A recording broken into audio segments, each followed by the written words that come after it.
وبه نستعين على أمور الدنيا والدين. والصلاة والسلام على سيدنا محمد وعلى آله وصحبه أجمعين. سبحانك لا علم لنا إلا ما علمتنا إنك أنت العليم الحكيم. رب اشرح لي صدري ويسر لي أمري واحلل عقدة من لساني يفقهوا قولي ولا حول ولا قوة إلا بالله العلي العظيم. أما بعد. اللهم أنت ربي لا إله إلا أنت خلقتني وأنا عبدك وأنا على عهدك ووعدك ما استطعت. أعوذ بك من شر ما صنعت. أبوء لك بنعمتك علي وأبوء بذنبي فاغفر لي فإنه لا يغفر الذنوب إلا أنت. قال الله تعالى: أعوذ بالله من الشيطان الرجيم. شهر رمضان الذي أنزل فيه القرآن هدى للناس وبينات من الهدى والفرقان. Sadaqallahul azim. Dimuliakan Tuan Imam, Tuan Pengerusi Masjid, tuan-tuan dan puan-puan yang saya kasihi. Alhamdulillah, mari sama-sama kita bersyukur banyak-banyak pada Allah Subhanahu Wa Taala sehingga hari ini Allah beri kepada kita peluang. Tuan yang dirahmati Allah, bila saya datang sini tadi, antara yang menjadikan sayu hati ni, saya tinggalkan Seremban ni pada tahun 2008. Dan sebelum tu saya mengajar di sini, yang sebelum tu surau. Saya mengajar kat surau ni 3 tahun, kuliah muslimat. Maka di antara yang rapat dengan saya Haji Bakar. Tuan-tuan dan puan-puan yang saya kasihi, sayu saya tengok. Sebab tahun sebelum tu saya dengan Haji Bakar ni rapat, dia dalam keadaan sehat, dalam keadaan tegap lagi. Tapi hari ni saya tengok tu menjadikan hati kita ni tersentuh, sayu. Sebab semenjak tahun 98 saya tinggalkan dia. Tahun 2008 saya tinggalkan Seremban. Maka hari ni Allah Ta'ala jumpakan balik dalam keadaan kita ni berubah. Daripada surau jadi masjid, daripada muda jadi tua, daripada apa yang saya tengok dulu hari ni berlainan. Maka walau macam mana pun tuan-tuan sekalian, kita datangkan rasa syukur kita ke Allah. Berubah macam mana pun usia kita, kita pada jalan yang Allah Ta'ala nak jadikan kita kekasih dia. Kita harap macam itulah, mudah-mudahan. Jadi tuan-tuan dan puan yang saya kasihi, 3-4 lagi insya-Allah kita akan masuk dalam bulan Ramadan. Dan dalam surah Al-Baqarah ayat 185 yang saya bacakan tadi, syahrul Ramadan allazi unzila fihi al-Quran hudan lin-nasi wa bayyinatin minal huda wal furqan. Bulan Ramadan ni tuan-tuan yang bakal kita masuk insya-Allah minggu depan hari Selasa kalau Tuhan izinkan. Maka Allah kata bulan Ramadan ni bulan yang Allah Ta'ala turunkan Al-Quran. Itu sebabnya tuan-tuan dan puan-puan, Fudail bin Iyad rahimahullahu ta'ala, dia memaksudkan, dia mendefinisikan bulan Ramadan ni pada 3. Yang pertama, dia kata bulan Ramadan ni merupakan bulan ibadah. Yang kedua, bulan Ramadan ni merupakan bulan taubat. Dan yang ketiga, bulan Ramadan ni merupakan bulan silaturahim. Ini kata Fudail bin Iyad rahimahullahu ta'ala. Kenapa pula dinamakan bulan ibadah tuan-tuan sekalian? Sebab tidak ada puasa dan tidak ada tarawih melainkan bulan Ramadan. Puasa yang kita buat sunat cuma Isnin Khamis ataupun puasa hari putih setiap bulan. Tapi sepanjang bulan Ramadan kita diharamkan untuk makan pada siang hari dengan sengaja, dan termasuk dalam dosa besar bila kita meninggalkan puasa dengan sengaja. Maka tuan-tuan sekalian, dan tidak ada tarawih melainkan bulan Ramadan. Jadi bila mana kita tak menyempurnakan dua, yang pertama puasa yang diwajibkan, yang kedua tarawih walaupun sunat tapi kita tak ambil borek sebab dia merupakan sunnah daripada Nabi kita Muhammad sallallahu alaihi wasallam, maka di situ kita akan terjauh daripada rahmat dan kita terjauh daripada keampunan Allah. Kita jangan pandang ringan apa yang disebut sunat. Walaupun yang wajib kita sempurnakan, tapi yang sunat ni kita pandang ringan. Bila memandang ringan kepada yang sunat, dan perkara tu pula termasuk dalam sunnah seumur hidup Nabi semenjak diturunkan Ramadan, Maka semenjak dijadikan bulan Ramadan, diperintahkan puasa, maka Nabi tak pernah meninggalkan tarawih walaupun satu malam. Maka tidak ada alasan bagi kita tuan-tuan dan puan dalam nak meninggalkan tarawih walaupun hukum dia sunat. Bila sebut sunat, Ustaz, di situ Allah nak melihat kita sejauh mana kita nak menjalinkan hubungan kita dengan Allah Subhanahu Wa Taala. Sebab yang wajib tu merupakan suatu perintah yang kita tak boleh tidak. Memang kita tak boleh nak elak. Tapi yang sunat ni tuan bergantung kepada bagaimana iman kita untuk nak berbuat apa yang Allah Ta'ala bila kita buat, dia pilih kita sebagai kekasih.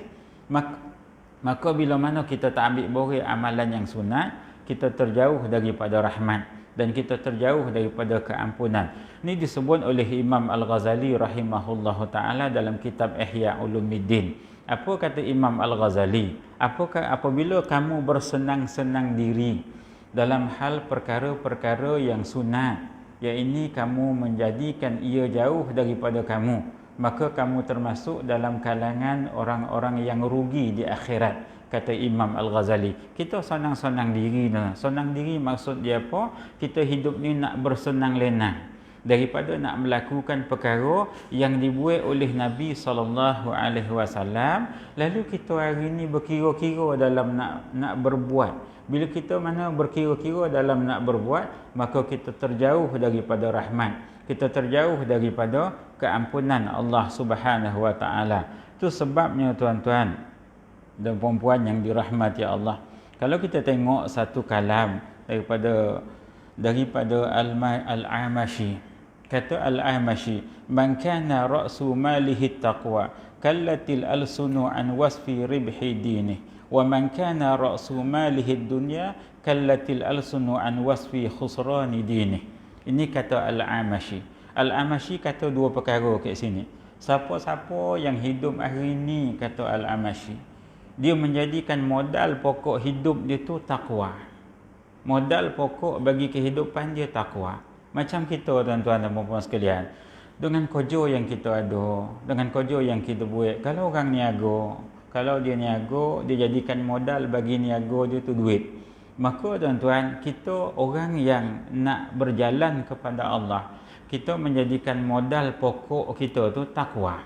Bila mana dia menjadikan modal pokok dia takwa, kata Al-Amashi, maka dia ni tidak akan menghitung perkara yang dia buat antara dia dengan Allah. Dia tak akan hitung banyak mana, sebab apa dia buat tu kerana Allah. Sebagai contoh tuan-tuan dan puan sekalian, macam kita datang masjid malam ni sebagai contoh, kita duduk barang 1 jam ni, duduk ni kerana takwa. Bila kita duduk kerana takwa, akan datang keikhlasan. Bila ikhlas ni tuan sekalian, Allah nilai apa yang kita buat ni walaupun sejam dengan bayaran yang cukup mahal. Iaitu apa bayaran daripada Allah, sebab kita duduk sejam ni, syurga bayaran daripada Allah. Sebagai contoh tuan-tuan sekalian, kita datang ke masjid, kita masuk duit RM1 dalam tabung. Bila masuk duit RM1 dalam tabung tuan sekalian, tak banyak, cuma kita yang mampu takat tu je tuan-tuan. Maka dengan RM1 tu kita masuk kerana takwa. Dengan RM1 tu kita masuk dalam takwa tu ada ikhlas. Jadi bila kita masukkan RM1 tu kerana takwa, kerana ikhlas, Allah Ta'ala bayar RM1 tu dengan syurga. Itu sebab kata Sayyidina Umar radhiyallahu an, innallaha katama khamsah ila khamsah. Sesungguhnya Allah Ta'ala sembunyikan 5 perkara dalam 5 perkara.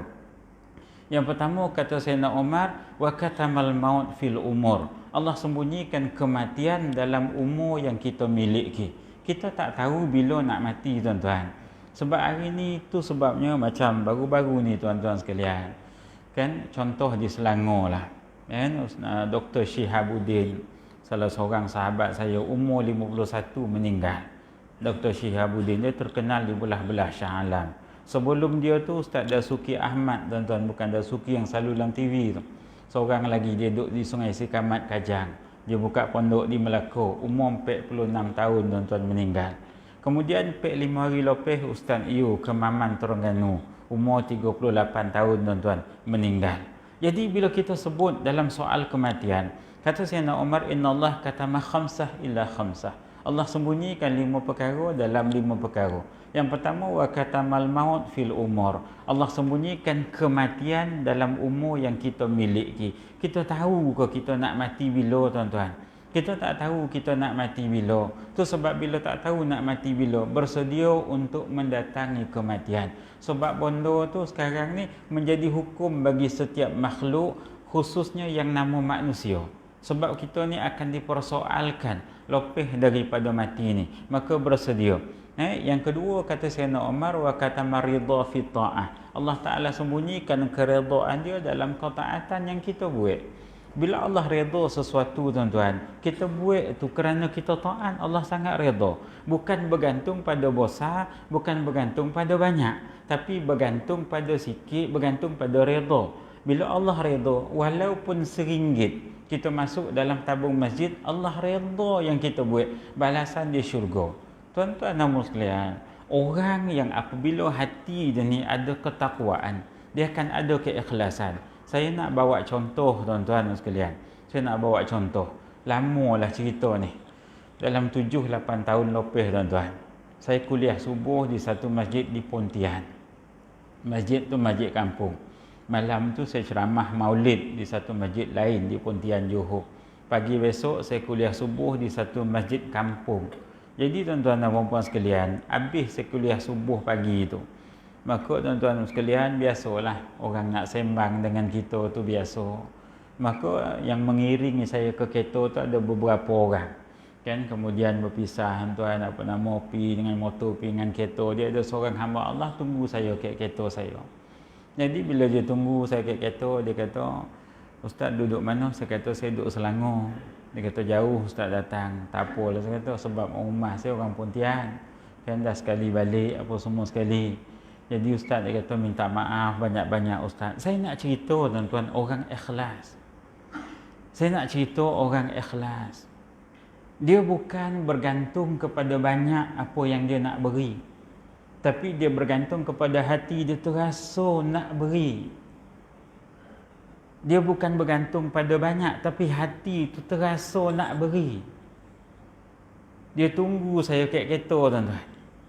Saya minta maaf banyak-banyak ke Ustaz. Tapi dia kata, "Saya ni teringin nak beri sesuatu ke Ustaz." Saya kata, "Tak apalah abang bagilah." Dia berumur lah nampak.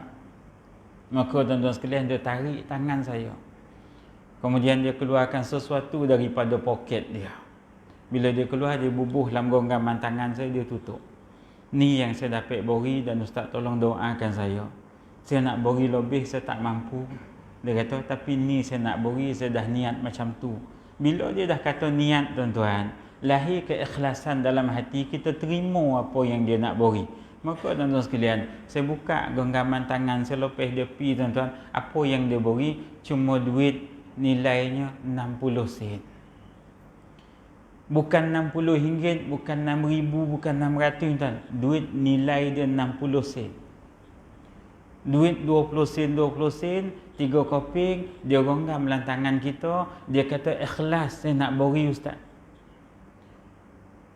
Kadang-kadang, tuan-tuan sekalian, Allah Ta'ala beri benda ni. Wa kata maridha fi ta'ah. Allah sembunyikan keredaan dalam ketaatan yang kita buat. Bukan bergantung pada hebat yang kita buat, pada banyak yang kita buat, pada besar yang kita buat, tapi pada sikit Allah Ta'ala redha.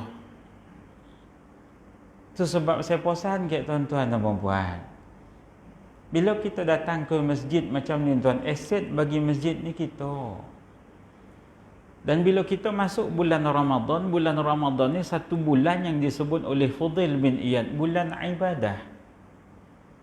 Bila ibadah yang besar-besar, yang wajib tu yang besar, yang fardu tu yang besar, yang sunat ni, tuan-tuan, dia besar di sisi Allah. Jangan kita mengocikkan amalan. Jangan sekali-kali aku cuma mampu takat ni ya nak sedekah kat masjid, tapi aku malu. Jangan. Aku cuma mampu takat ni, tapi aku teringin. Tuan-tuan sekalian, yang sedikit tu redha Allah, Allah janjikan syurga. Ini kata Al-Amashi. Dan yang kedua kata Al-Amashi, siapa-siapa yang hidup hari ini, dia menjadikan modal hidup dia tu dunia. maka Allah Ta'ala akan menutup hati dia daripada merasa rugi terhadap amalan-amalan akhirat. Bila kita hidup ni tuan-tuan, modal hidup kita tu dunia, Allah Ta'ala akan tutup hati kita rasa rugi terhadap perkara-perkara akhirat yang kita tak buat. Contoh tuan-tuan, kita tak pernah rasa rugi yang kita tu tak baca Quran. Kita tak pernah rasa rugi yang kita tak sembahyang jemaah. Kita tak pernah rasa rugi yang kita tak pernah duduk dalam majlis ilmu. Kita tak pernah rasa rugi yang kita tak pernah bersedekah, tak pernah rasa rugi. Bahkan tuan-tuan puan, kita bangga hari dengan dunia kita, dengan apa yang kita ada, dengan apa yang kita nikmati. Itu sebabnya tuan-tuan dirahmati Allah, kalau kita tengok apa yang disebut oleh para ulama tentang amalan kita yang sabit dengan amalan kita ni tuan-tuan, yang disebut oleh ulama, yang disebut oleh Sayyidina Ali radhiyallahu anhu, ada 3 perkara. Sayyidina Ali kata ada 3 perkara. Yang pertama kata Sayyidina Ali, inna min na'imid dunya yakfikal islamu ni'mah. Kita rasa hebat, tak ada mana semua tu tuan-tuan. Sedangkan Sayyidina Ali kata cukuplah kenikmatan Islam itu sebagai suatu nikmat buat kamu. Sebab nikmat Islam inilah tuan-tuan, Allah pertemukan kita malam ni. Allah pertemukan kita balik malam ni tuan, sebab nikmat Islam. Sebab nikmat Islam lah kita berkasih sayang. Sebab nikmat Islam ni tuan-tuan, kita ni berpanjangan sampai bila, walaupun dia meninggal, kita tetap iring doa buat dia. Bukan kita beri duit, tak, kita doakan dia sampai bila-bila. Itu sebabnya tuan-tuan dan puan-puan sekalian, kita ni yang kata sahabat ni ada 4 kategori tuan-tuan. Yang kata sahabat, ada yang kata kawan ni ada 4. Yang pertama dinamakan sahabat masjid. Yang kedua dinamakan sahabat jalanan. Yang ketiga dinamakan sahabat makanan. Yang keempat dinamakan sahabat sekampung. Jadi tuan-tuan sekalian, sahabat masjid ni macam mana? Sahabat masjid ni dia sahabat dunia akhirat. Yang kata sahabat masjid ni sekalian, misal kata kita dengar dia meninggal, kita pindah jauh dah. Tapi oleh kerana kita ni kenal dia ke masjid, hari ni dia tak sihat, hari ni dia meninggal, kita dengar macam mana pun kita nak pi, kalau pun kita tak boleh pi, kita tolong tadah tangan. Allahumma ighfir lahu warhamhu wa'afihi wa'fu anhu. Walaupun dia duduk di mana-mana, doa kita untuk dia tu sampai. Ni dinamakan sahabat masjid. Tang jauh kita doakan dia. Sakit kita doakan dia sihat. Mati kita doakan dia beroleh rahmat. Ini dinamakan sahabat masjid. Sahabat jalanan ni macam mana tuan-tuan? Sahabat jalanan ni takat kita jumpa kat jalan, beri salam, tanya khabar sikit lebih kurang, berpisah tak tahu bila jumpa pula. Sahabat kedai makan ni macam mana tuan? Kita jumpa kat mana-mana kedai makan, kita belanja dia, dia belanja kita, sembang sikit lebih kurang, balik lupa. Sahabat sekampung tuan, memang kita tengok muka dia sekampung, tapi tuan-tuan sekadar kawan sekampung. Tapi yang kata sahabat masjid ni sahabat dunia akhirat. Itu sebab tuan-tuan, kita nak menjadikan Islam ni sebagai suatu nikmat yang lebih hebat daripada segala nikmat yang kita rasa hebat dari segi dunia. Ini tuan-tuan. Maka dengan sebab Islam tuan-tuan, Allah Ta'ala beri kita kenikmatan. Di antara nikmat yang sedang Allah Ta'ala beri kita tuan-tuan, iaitu manisnya ibadah kita. Seronoknya kita hari ini menyempurnakan sesuatu yang merupakan perintah Allah Subhanahu Wa Ta'ala dari segi ibadah. Itu sebab bila masuk ya bulan Ramadan dan sekalian, kita memperbanyakkan ibadah. Banyakkan ibadah, masjid kita makmurkan. Apa yang kita boleh buat, kita buat. Sebab apa? Bulan Ramadan Allah gandakan pahala tak sama dengan bulan-bulan yang lain. Ini yang disebut oleh Nabi SAW. Maka yang kedua dikatakan oleh Fudail bin Iyad dan sekalian, bulan Ramadan ini merupakan bulan taubat. Tuan-tuan dan puan sekalian, kita ni orang yang sentiasa buat dosa dan orang yang banyak dosa. Maka tuan-tuan, kita sentiasa buat dosa dan banyak dosa. Adakah dengan dosa yang kita buat ni kita nak tangguhkan taubat? Allah datangkan satu bulan, bulan penyucian yang disebut Ramadan, bulan taubat. Maka tuan-tuan, bila masuk ya bulan Ramadan, maka bila mana kita dah menyempurnakan puasa pada siang hari dan kita tarawih, kemudian kita teruskan dengan bangkit malam, di situ tanda-tanda orang tu bertaubat kepada Allah Ta'ala. Dia tak pandang kepada lotih ponik dia dalam puasa tuan-tuan, tapi dia pandang kepada apa yang disediakan oleh Allah sebab puasa. Kita tak pandang pada lotih ponik kita tuan-tuan. Maka tu sebab sekalian, itu kalau kita tengok tuan-tuan dan puan sekalian, bagaimana cerita Fudail bin Iyad rahimahullahu ta'ala. Fudail bin Iyad ni kita tahu tuan-tuan, dia ni asal dia seorang perompak. Kita tahu yang dia ni asal seorang perompak sekalian, seorang penyamun. Maka Fudail bin Iyad sekalian dengan perangainya yang menyamun, yang merompak, dia ni terkenal. Nama dia sangat-sangat terkenal sebab dia merompak, sebab dia menyamun. Satu hari tuan-tuan sekalian, dan dia lahir pada tahun 701 Masihi. Dan dia wafat pada dia lahir pada tahun 726 Masihi dan dia wafat pada tahun 801 Masihi. Dalam usia lebih kurang 33 tahun. 77 tahun Fudail bin Iyad. Dalam usia 77 tahun. Dia lahir di Samarkand, Uzbek, dan dia wafat di Mekah. Tuan-tuan sekalian, semasa dia menjadi perompak, semasa dia menjadi penyamun, dia menguasai dua daerah. Daerah yang pertama dinamakan Sirjis. Daerah yang kedua dinamakan Abu Warda. Satu hari tuan-tuan dan puan sekalian, satu kafilah nak berdagang ke Samarkand. Maka kafilah yang nak berdagang ke Samarkand ni, dia sebelum dia berdagang, dia bermusyarat bersama-sama dia. Bila dia mesyuarat sama-sama dia, lalu kemudian dia pun bercakap, ketua kafilah ni, dia kata, siapakah di kalangan tuan-tuan, dia kata, yang ahli ilmu. Ketua kafilah ni tanya, siapakah di kalangan tuan-tuan yang ahli ilmu? Maka keluar seorang hamba Allah, dia cakap ke ketua kafilah, dia kata, tuan, mudah-mudahan saya termasuk dalam kalangan yang tuan maksudkan. Dia tak kata dia alim tuan-tuan, tapi dia tawaduk. Dia kata mudah-mudahan saya termasuk dalam kalangan yang tuan maksudkan, yakni kalangan ahli ilmu. Maka ketua kafilah ni tanya soalan yang kedua. Dia kata, adakah tuan termasuk dalam kalangan ahli Al-Quran, orang yang menanggung Quran? Maka kata orang yang tawaduk ni, mudah-mudahan Allah ampunkan dosa saya dan Allah ampunkan kita semua, dan mudah-mudahan saya termasuk dalam kalangan orang yang menanggung Al-Quran. Maka tuan-tuan dan puan-puan sekalian, lalu ketua kafilah ni serahkan, beri satu busur panah kepada ahli ilmu ni.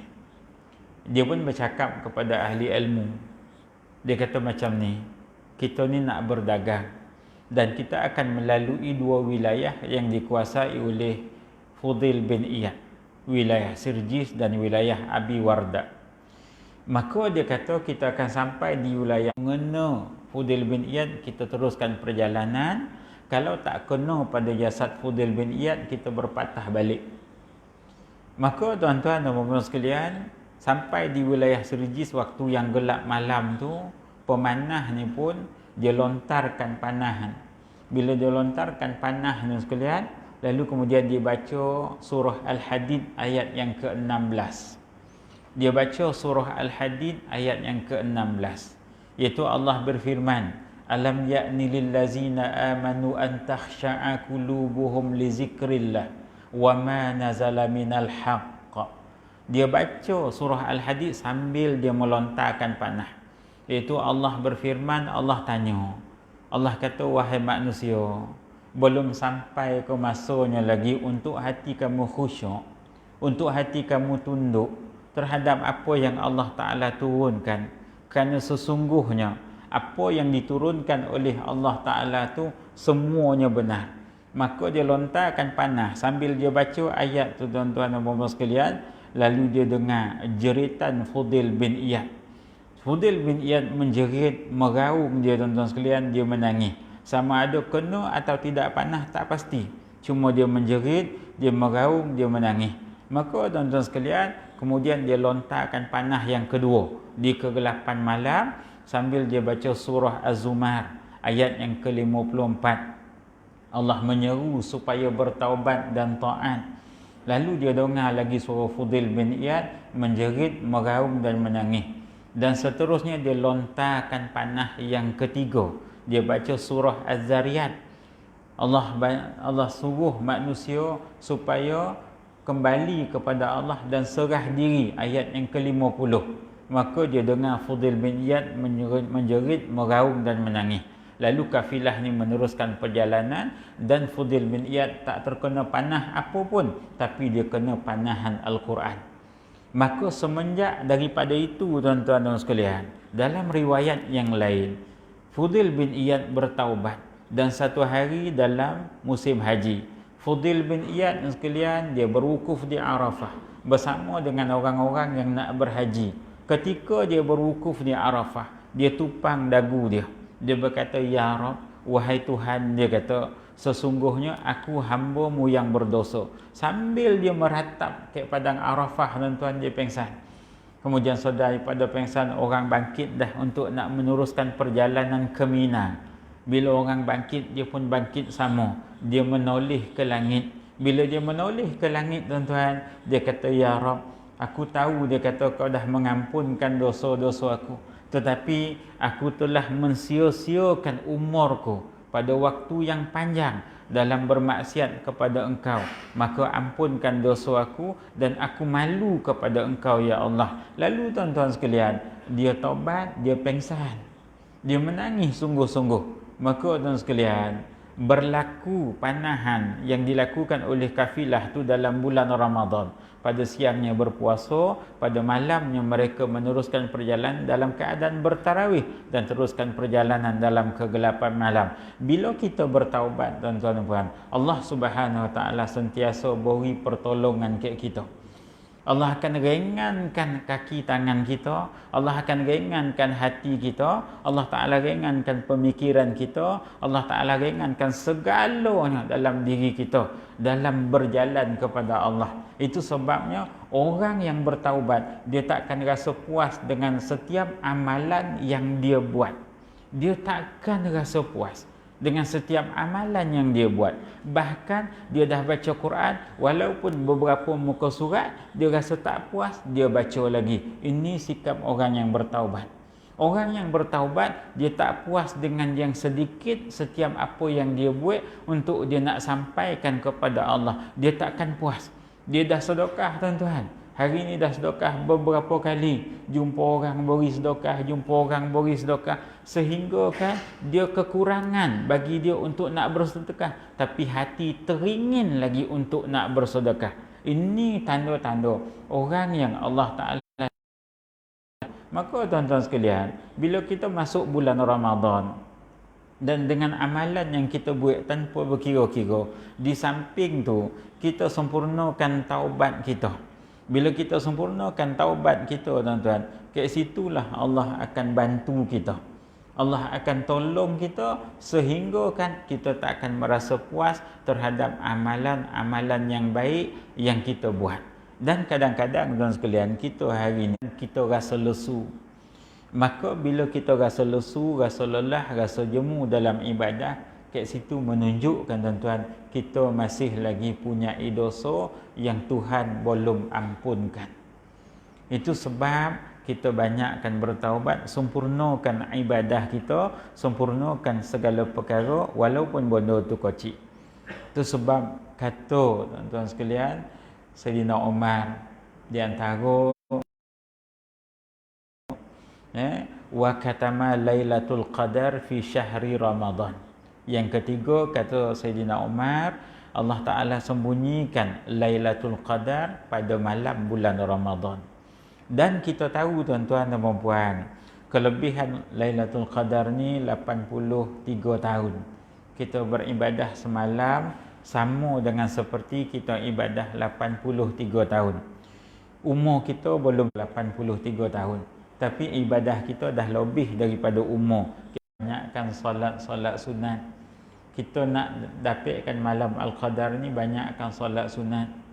Yang ketiga, sempurnakan doa kamu, kata Imam Al-Ghazali. Makna doa ni nak kena sentiasa minta kepada Allah supaya malam. Yang keempat, kata Imam Al-Ghazali, banyakkan sedekah, banyakkan memberi. Bila kita banyak memberi, kat situ adanya kasih sayang Allah kepada orang yang memberi. Yang kelima, kata Imam Al-Ghazali, hendaklah kamu bersilaturahim. Jaga silaturahim, sebab silaturahim ni doa orang tu kepada kita dan doa kita ke orang, Allah suka sangat-sangat. Sebab Nabi SAW sebut dalam satu hadis, kata Nabi, da'watul muslim li akhihi bi zahril ghayabil mustajabah. Kata Nabi, doa seorang muslim kepada saudara dia adalah sangat-sangat mustajab. Itu sebab tuan, bulan Ramadan ni dinamakan juga oleh Fudil bin Iyad bulan silaturahim. Kita kena ingat tuan-tuan dan puan, kalau di kalangan kita ni ada yang telah memutuskan silaturahim, dia putuskan, kita sambung. Kita jangan sekali-kali memutuskan.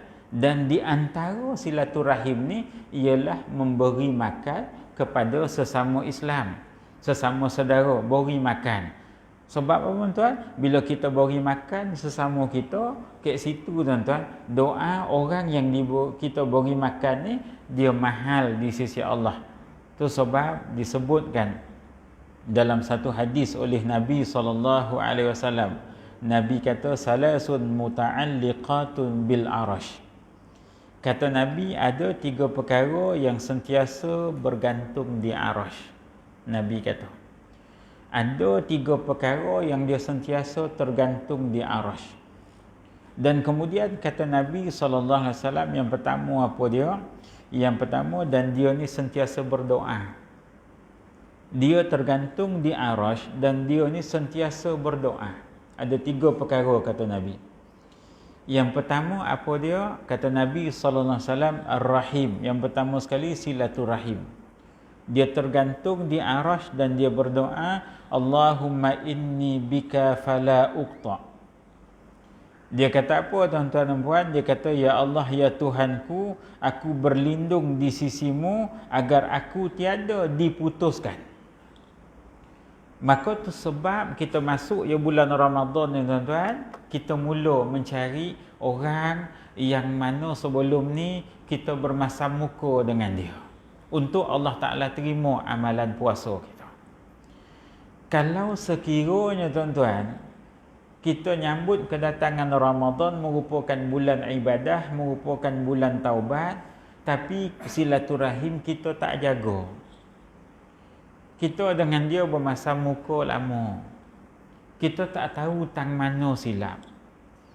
Apa yang penting, kita jangan cari silap dia, tapi kita mesti rasa yang kita buat silap. Inilah sebaik-baik manusia. Walaupun dia buat salah dengan kita, tapi kita tawaduk, kita merendah diri, kita pergi ke dia, kita mulakan minta maaf. Kalau Allah Ta'ala, kalau kita nak, Allah terima ibadah puasa kita.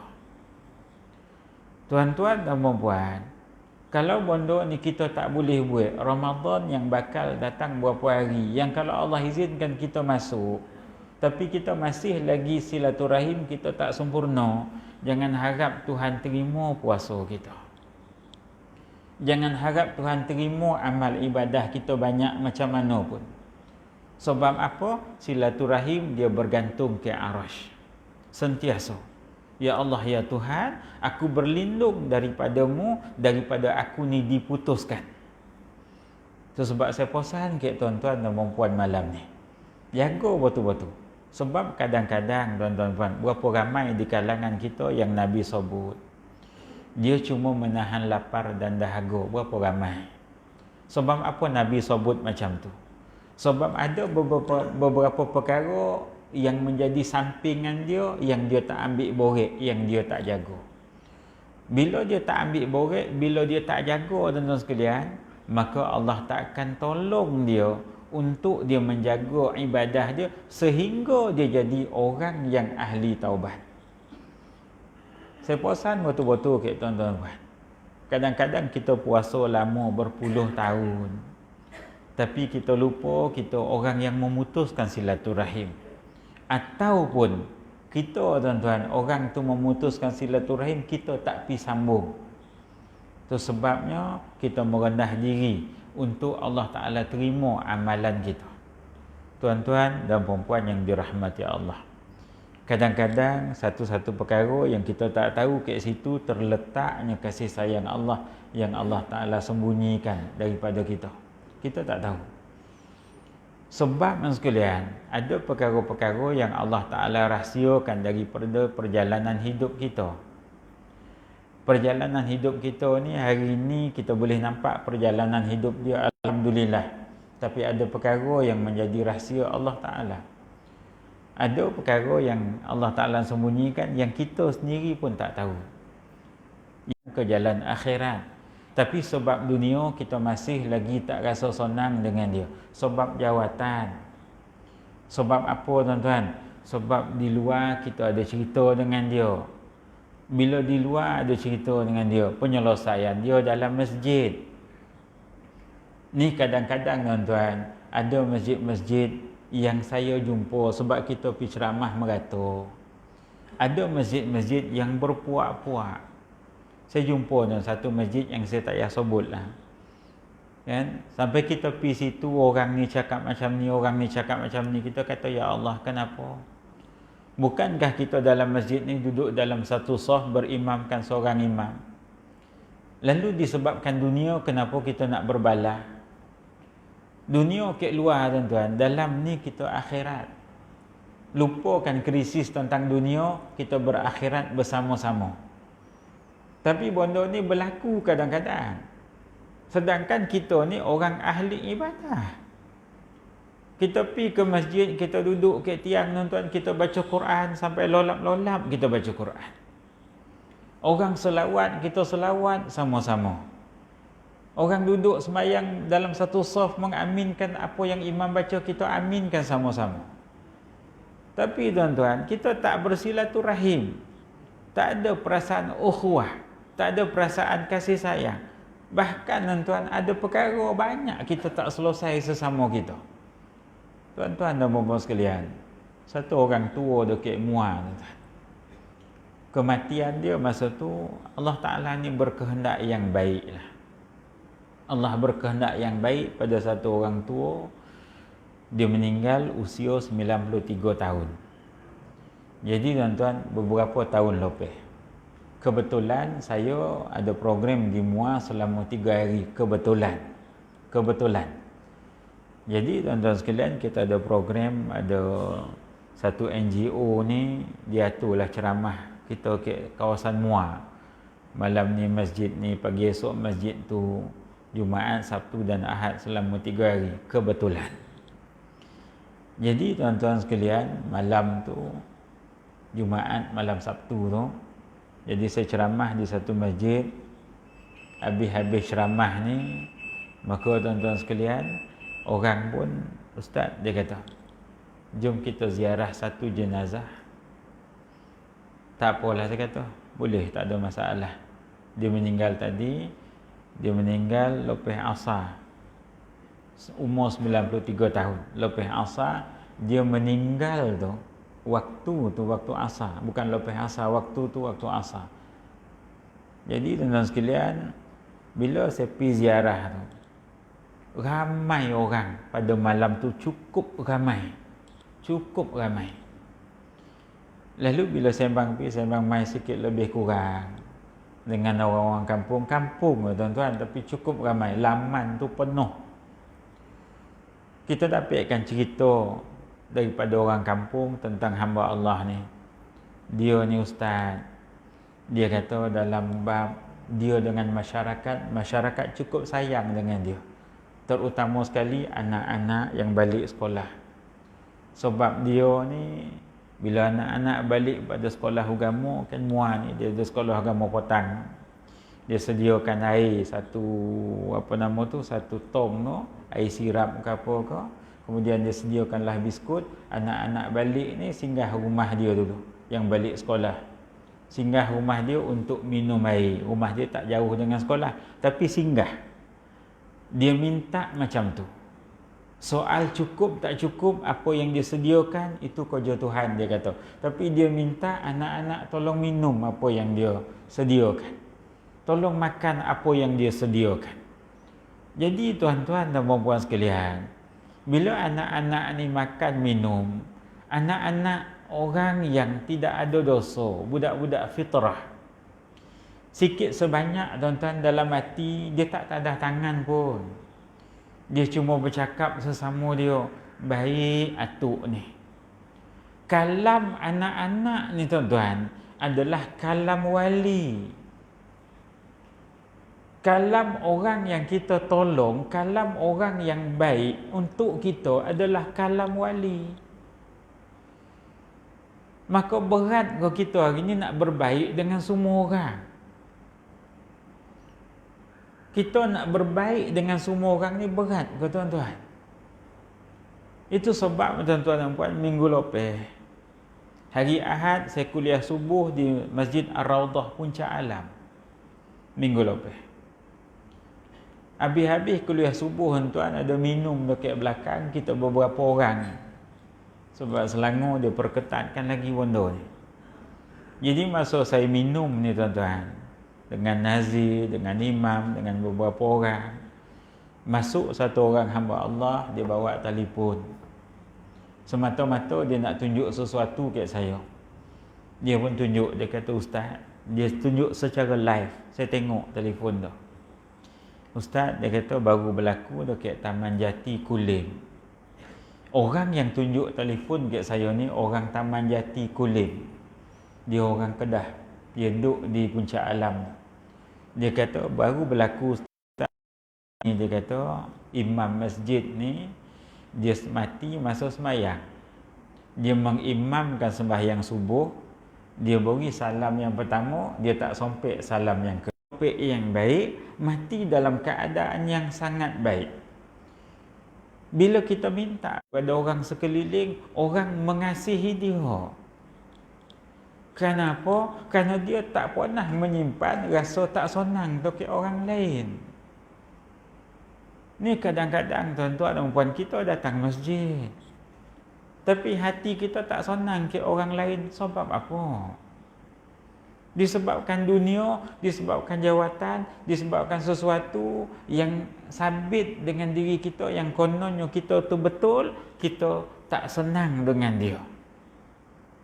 Tuan-tuan dan puan-puan, kalau tuan-tuan pi di surau seksyen 8 Bandar Baru Bangi, Surau Ar-Rahim, saya sebut nama surau, tuan-tuan boleh pi sekarang ni. Ni bukan cerita dulu. Surau seksyen 8 Surau Ar-Rahim, Bandar Baru Bangi sekarang. Dah setahun saya tak pergi kuliah subuh tuan-tuan. Hari tu kita kuliah subuh bermula semula hari Sabtu minggu lepas. Sabtu ni. Sebab apa tuan-tuan? Kan PKP. Jadi dah setahun tak jumpa imam tu. Habis-habis kuliah subuh, imam tu umur 88 tahun. Dia bangkit, dia pegang tiang, dia pegang tongkat dalam keadaan beberapa kali nak jatuh. Saya pimpin dia bawa ke kereta dia tuan-tuan. Cucu dia datang ambil, cucu dia tunggu. Bukakan pintu kereta dia. Dia tak jadi imam dah, ex-imam. Maka tuan-tuan tak boleh nak minum dengan dia sebab ketuaan dan keuzuran dia. Saya pimpin dia bawa ke kereta dalam keadaan tuan-tuan dan puan-puan beberapa kali nak jatuh. 88 tahun. Saya kata, Imam uzur tak apa Ustaz. Asalkan saya boleh lagi datang surau, syukurlah, dia kata. Seronok kita dengar. Maka bila pergi minum tuan sekalian, dengan beberapa orang surau yang dia tak minum sama, sembang sikit lebih kurang dengan orang surau, Ustaz. Dia kata, imam ni macam tiang seri dah buat kami. Kalau dia tak datang surau, kami ni tertanya-tanya, kami pergi ziarah dia. Macam tiang seri. Kalau kami tak nampak dia ke surau, kami macam kehilangan bapa. Jadi bila sembang pergi, sembang mai sikit lebih kurang, Katalah 2-3 orang ustaz, dia kata imam ni tak tahulah. Dia anggap kami ni macam anak-anak. Kalau kami silap ke surau, dia marah. Tapi marah dia tu tuan-tuan tak perbetulkan balik seperti mana yang disebut oleh Fudail bin Iyad ni lebih mulia dari kita. Sebab apa? Sayyidina Umar kata, wa katama awliya fi bainan nas. Yang keempat, kata Sayyidina Umar, Allah Ta'ala sembunyikan walinya di kalangan manusia.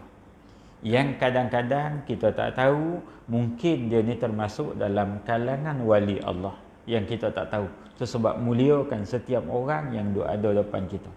Itu sebab tuan-tuan dan puan, Ramadan keistimewaan dia besar. Kecintaan kita kena datangkan sebab terlalu banyak keistimewaan.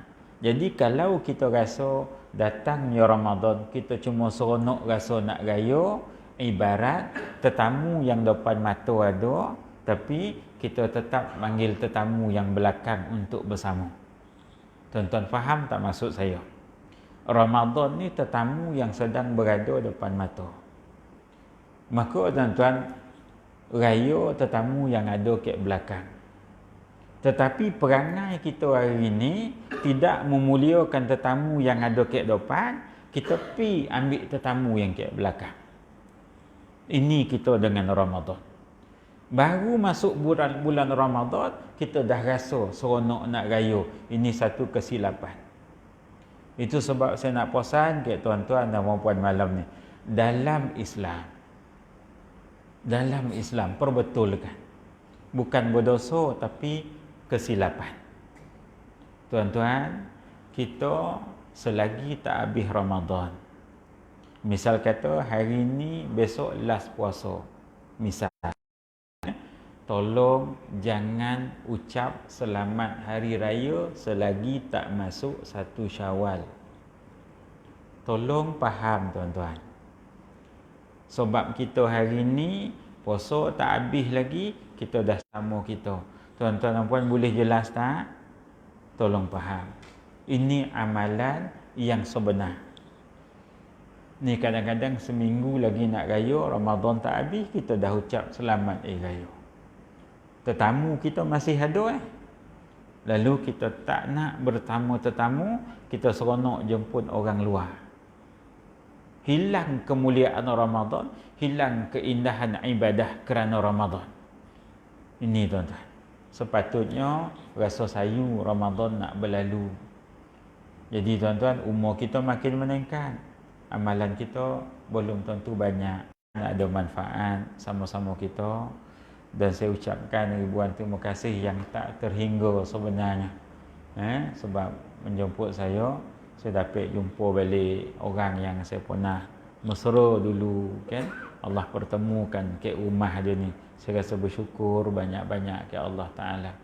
Mudah-mudahan pertemuan kita malam ni, pertemuan menjadi sebab Allah ampunkan dosa. Dan hadina bihudaka wa